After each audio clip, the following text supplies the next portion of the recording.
नमस्कार। आज हम कुछ बहुत ही दिलचस्प स्रोतों पर बात कर रहे हैं। ये हमें ले जाते हैं कल्कि अवतार, एक नए युग का जन्म, कहानी के कुछ अहम हिस्सों में। हाँ, बिल्कुल। जरा सोचिए, कुरुक्षेत्र युद्ध के करीब 6000 साल बाद का समय है। साल 2898। हम्म। दुनिया लगभग खत्म हो चुकी है। जीवन वो सिमट गया है बस एक जगह, एक बहुत बड़ा रहस्यमयी शहर, काशी। हाँ, काशी, ये नाम ही अपने आप में बहुत कुछ कहता है। बिल्कुल। और इन स्रोतों में हमें दिखता है एक भविष्य जो काफी अंधकारमय है। हाँ, काफी डार्क। एक योद्धा है जो एक पुराने श्राप से बंधा है। एक शासक है, बड़ा बेरहम, जो सब कंट्रोल करना चाहता है। हम्म। फिर एक गर्भवती महिला है जो उम्मीद की तरह है। और एक शिकारी जो बस अपना फायदा देखता है। कई सारे किरदार और सबके अपने अपने मोटिव हैं। हाँ, तो आज हमारी कोशिश यही रहेगी कि इन स्रोतों से समझें कि इस भविष्य वाली दुनिया में हमारे पुराने मिथकों और किरदारों को कैसे फिर से लाया गया है। और इसका आज के लिए क्या मतलब हो सकता है? कि महाभारत युद्ध के बाद एक भयानक काम की वजह से उन्हें करीब 6000 साल पहले श्राप मिला था। अमरता का और साथ में लगातार पीड़ा का भी। हाँ, और इतने हजारों सालों की तकलीफ के बाद अब उनके जीवन का बस एक ही मकसद बचा है। क्या? विष्णु के आखिरी अवतार कल्कि की रक्षा करना, वही उनके उद्धार का रास्ता है। ये सोचना ही कितना अजीब है। 6000 साल। है ना? ये सिर्फ मतलब शारीरिक दर्द नहीं होगा जैसा स्रोत कहते हैं। ये शायद युगों युगों तक इंसानी सभ्यता को बनते बिगड़ते देखने का एक गहरा मानसिक बोझ भी होगा। हाँ, बिल्कुल। और जो बात मुझे खास लगी वो ये कि कैसे एक श्राप, एक सजा अब उनकी जिंदगी का सबसे बड़ा मकसद बन गया है। हाँ, शायद मुक्ति का साधन भी। ये कर्म के सिद्धांत का एक बहुत ही, क्या कहें, फ्यूचरिस्टिक और नाटकीय रूप लगता है। सही। क्या आपके कर्म चाहे कितने भी पुराने हों, आखिर में आपको एक नियति तक ले ही आते हैं। और ये सोचना भी मतलब अजीब लगता है कि 6000 साल बाद दुनिया इतनी बदल गई है, तब कर्तव्य का मतलब क्या रहता होगा? क्या ये बस एक पुरानी आदत है या सच में कोई गहरा उद्देश्य? स्रोत इस पे सीधे तो कुछ नहीं कहते, पर अश्वत्थामा का जो समर्पण दिखता है, उससे लगता है कि उनके लिए ये कर्तव्य टाइम से भी परे हैं। हाँ। ये उनके कैरेक्टर की कॉम्प्लेक्सिटी दिखाता है। एक शापित योद्धा जो अब भविष्य के रक्षक का रक्षक है। बिल्कुल। और उनका ये किरदार वो एक तरह से पुल का काम करता है किसके बीच? इस प्राचीन अतीत और इस तकनीकी भविष्य के बीच। वो उस दुनिया से हैं जहां देवता और दानव होते थे, हाँ, और अब वो एक ऐसी दुनिया में हैं जहां टेक्नोलॉजी ही सब कुछ है। उनका होना ही इस कहानी के मेन कॉन्फ्लिक्ट को दिखाता है कि भविष्य टेक्नोलॉजी तय करेगी या पुराने मूल्य और विश्वास। 98 ईस्वी का काशी शहर। स्रोत कहते हैं ये एक विशाल किले जैसा है और सबसे ऊपर है द कॉम्प्लेक्स। द कॉम्प्लेक्स नाम से ही लगता है कोई खास जगह। हाँ, यहाँ सुप्रीम यास्किन का राज है। बताया गया है कि पानी जैसे मतलब जिंदगी के लिए सबसे जरूरी संसाधनों पर उसका पूरा कंट्रोल है। ओहो। और कॉम्प्लेक्स के बाहर जो बस्तियां हैं, वहां बाकी लोग धूल और निराशा में जी रहे हैं। ये तो बिल्कुल क्लासिक डिस्टोपियन समाज वाली बात हो गई। हाँ, मतलब एक ऐसा भविष्य का समाज जहां ऊपर से सब ठीक लगे, एडवांस लगे, पर अंदर बहुत अन्याय, असमानता और कंट्रोल हो। बिल्कुल संसाधनों पर कुछ लोगों का कब्जा और बाकी लोग संघर्ष कर रहे हैं। ये तो खैर हमें इतिहास में भी दिखता है और आज भी। सही। यास्किन का किरदार इसी सिस्टम को बनाए रखने की इच्छा का प्रतीक लगता है। और उसे कल्कि अवतार की भविष्यवाणी के बारे में भी पता है। अच्छा। हाँ, स्रोत बताते हैं कि वो जानता है कि कल्कि का जन्म उसके कलयुग यानी इस अंधकार के युग का अंत कर देगा। इसलिए वो इस जन्म को किसी भी कीमत पर रोकना चाहता है। बिल्कुल। उसका डर ही उसे और ज्यादा क्रूर बना रहा है। हाँ, उसका डर समझा जा सकता है। वो सिस्टम का प्रतीक है जो कल्कि के आने से खत्म हो जाएगी। सही। कल्कि का आना सिर्फ कोई धार्मिक घटना नहीं है, ये तो मौजूदा पावर स्ट्रक्चर के लिए सीधी चुनौती है। हाँ, यास्किन का कॉम्प्लेक्स पर कंट्रोल, पानी जैसी बेसिक जरूरत पर कब्जा, ये सब दिखाता है कि वो कैसे जिंदगी पर ही कंट्रोल चाहता है। लेकिन भविष्यवाणी उसके कंट्रोल से बाहर है। बिल्कुल, और यही उसके डर का असली कारण है। और इसी कंट्रोल वाली दुनिया के बिल्कुल केंद्र में द कॉम्प्लेक्स की एक लैब में हमें मिलती है सम 80। सम 80। हाँ, जिसे बाद में सुमति नाम दिया गया। स्रोत कहते हैं कि वो चमत्कारिक रूप से गर्भवती पाई जाती है। लैब में चमत्कारिक रूप से, हाँ, और यही वो महिला है जिसे कल की अवतार की मां बनने के लिए चुना गया है। यहीं से कहानी बहुत रोमांचक हो जाती है। सुमति का किरदार ये तो अपने आप में बहुत शक्तिशाली है। कैसे?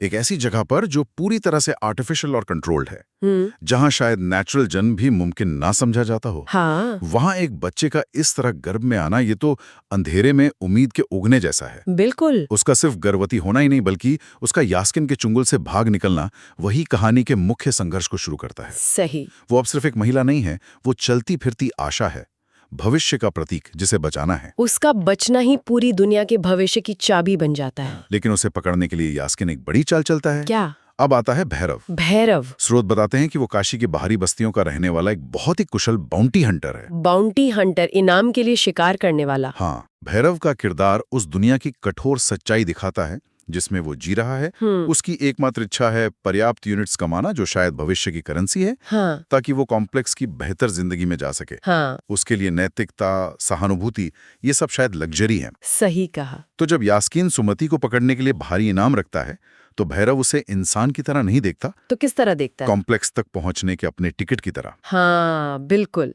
वो अपनी खास हाईटेक गाड़ी बुज्जी में सुमति का पीछा करना शुरू कर देता है। उसकी शुरुआती नीयत पूरी तरह से स्वार्थी है। ये वाकई सोचने पर मजबूर करता है कि ऐसी निराशा वाली परिस्थितियों में जहां रोज की जिंदगी ही जंग हो, क्या सही और गलत के मायने बदल जाते हैं? ये एक बड़ा सवाल है जो स्रोत उठाते हैं। क्या जिंदा रहने की जरूरत नैतिकता पर भारी पड़ जाती है? शायद। भैरव का किरदार इसी दुविधा का प्रतीक है। वो बुरा नहीं है, पर उसकी परिस्थितियां उसे स्वार्थी बनाती हैं। कॉम्प्लेक्स की चमक उसके लिए इतनी बड़ी है कि वो उसके लिए कुछ भी करने को तैयार है। हाँ, लेकिन कहानी यहां रुकती नहीं। उसके किरदार में एक बड़ा बदलाव आने वाला है। बिल्कुल। कहानी आगे बढ़ती है। काशी के बाहर वो बंजर रेगिस्तान, वहां टकराव होता है। किसके बीच? एक तरफ है अश्वत्थामा, जो अपना हजारों साल पुराना कर्तव्य निभा रहा है, सुमति की रक्षा कर रहा है। और दूसरी तरफ? दूसरी तरफ है भैरव, जो सुमति को सिर्फ एक इनाम समझकर उसका शिकार कर रहा है। स्रोत बताते हैं कि दोनों में भयानक लड़ाई होती है। जाहिर है, एक रक्षक, एक शिकारी। और इसी लड़ाई के दौरान कुछ ऐसा होता है जो भैरव को बदल देता है। क्या?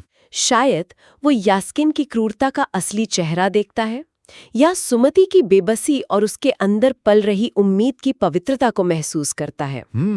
स्रोत कहते हैं कि उसे एहसास होता है कि कॉम्प्लेक्स की चमक के पीछे कितना अंधेरा है, और वो जिस टिकट का पीछा कर रहा था वो असल में कितनी कीमती चीज है। अच्छा, एक तरह का रियलाइजेशन। हाँ, और फिर जैसा कि स्रोत बताते हैं, एक बहुत ही असाधारण घटना घटती है। क्या होता है? भैरव के अंदर हजारों सालों से सोई हुई एक प्राचीन शक्ति जागती है। प्राचीन शक्ति? हाँ, संकेत मिलते हैं कि वो महाभारत के महान योद्धा कर्ण का पुनर्जन्म है। कर्ण का पुनर्जन्म? अरे वाह! ये उसके लिए सिर्फ दिल बदलना नहीं है, ये तो उसकी पूरी पहचान का बदलना है। बिल्कुल। एक पल पहले वो सिर्फ एक बाउंटी हंटर था, और अगले ही पल वो एक पौराणिक विरासत का वाहक बन जाता है। ये विज्ञान फाई एक्शन और पौराणिक पुनर्जन्म का मिश्रण, ये वाकई बहुत दिलचस्प है ना? एक ऐसा किरदार जो भविष्य की टेक्नोलॉजी इस्तेमाल करता है, उसे अचानक अपनी प्राचीन जड़ों का एहसास होता है। हाँ। ये उसके कैरेक्टर का टर्निंग पॉइंट है।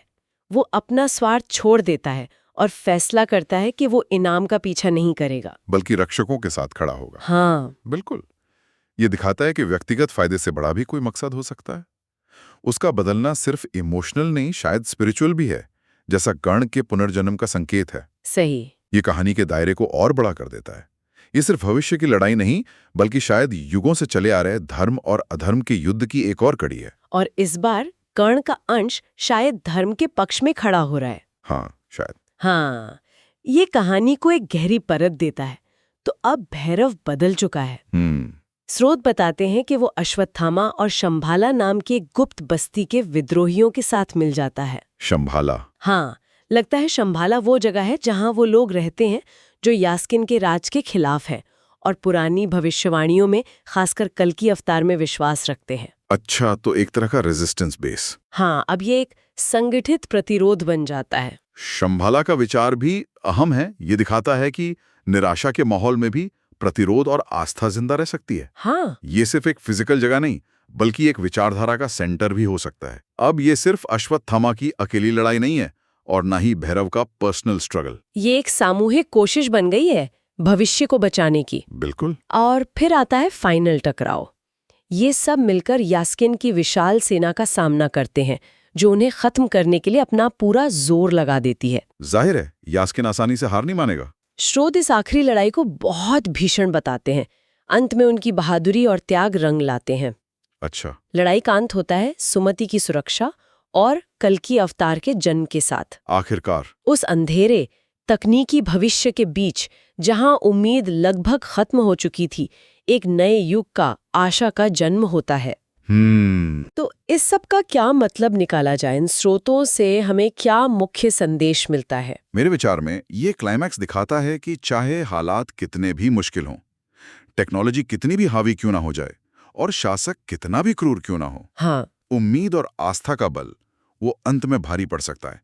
कल्कि का जन्म सिर्फ एक बच्चे का जन्म नहीं है, ये एक प्रतीक है। किस चीज का? अंधकार पर प्रकाश की जीत का, अधर्म पर धर्म के फिर से स्थापित होने के वादे का। ये एक नए युग की शुरुआत है। लेकिन कहानी यहाँ पूरी तरह खत्म नहीं होती है ना? नहीं, एक पेज बाकी है। हाँ बिल्कुल। जैसा कि स्रोत बताते हैं, यास्किन भले ही इस लड़ाई में कल्कि को रोक ना पाया हो, लेकिन वो पूरी तरह हारा नहीं है। तो अंत में वो किसी तरह महाभारत काल के दिव्य अस्त्र, पौराणिक गांडीव धनुष को हासिल कर लेता है। गांडीव? अरे बाप रे! हाँ, ये एक बहुत बड़ा संकेत है। ये दिखाता है कि संघर्ष अभी खत्म नहीं हुआ है, बल्कि शायद और भी भयानक रूप लेने वाला है। मतलब? कल्कि का जन्म हो चुका है, लेकिन उनके युग की स्थापना का रास्ता वो फूलों से नहीं, कांटों से भरा होगा। सही कहा।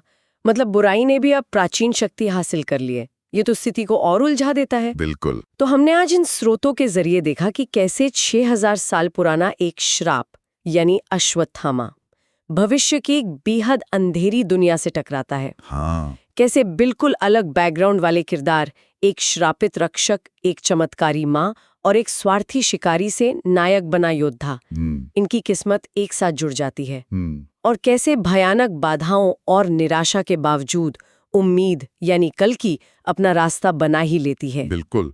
और ये कहानी हमें आधुनिक तकनीक और प्राचीन ज्ञान के बीच के रिश्ते पर भी सोचने को मजबूर करती है। हाँ, ये बात भी है। एक तरफ हाईटेक शहर हैं, भविष्य के हथियार हैं, जेनेटिक इंजीनियरिंग जैसी चीजें हैं, और दूसरी तरफ श्राप हैं, अवतार हैं, पुनर्जन्म हैं, दिव्य अस्त्र हैं। ये मिश्रण दिखाता है कि शायद भविष्य सिर्फ टेक्नोलॉजी से ही नहीं बनेगा, बल्कि हमारी जड़ें, हमारी कहानियां और हमारे विश्वास भी उसमें अहम भूमिका निभाएंगे। और जैसा आपने कहा, कल्कि का जन्म अंत नहीं है, बल्कि एक नए अध्याय की शुरुआत है। हाँ, और यास्किन का गांडीव हासिल करना इस शुरुआत को और भी चुनौतीपूर्ण बना देता है। तो आगे क्या? अब ये सोचने वाली बात है, और शायद यही वो नुक्ता है जिस पर हम अपने श्रोताओं को विचार करने के लिए छोड़ सकते हैं। क्या? कि जब गांडीव जैसी प्राचीन दैवीय शक्ति का सामना भविष्य की एडवांस टेक्नोलॉजी से होगा, और वो भी एक ऐसे शासक के हाथ में जो अधर्म का प्रतीक है, तो संघर्ष का रूप क्या होगा? ये तो बड़ा सवाल है। क्या टेक्नोलॉजी प्राचीन दिव्यता को हरा देगी, या दिव्यता टेक्नोलॉजी को कंट्रोल करने का रास्ता खोज लेगी? ये टकराव भविष्य के युद्धों और पावर बैलेंस की कैसी तस्वीर पेश कर सकता है? हाँ, इस पर विचार करना वाकई दिलचस्प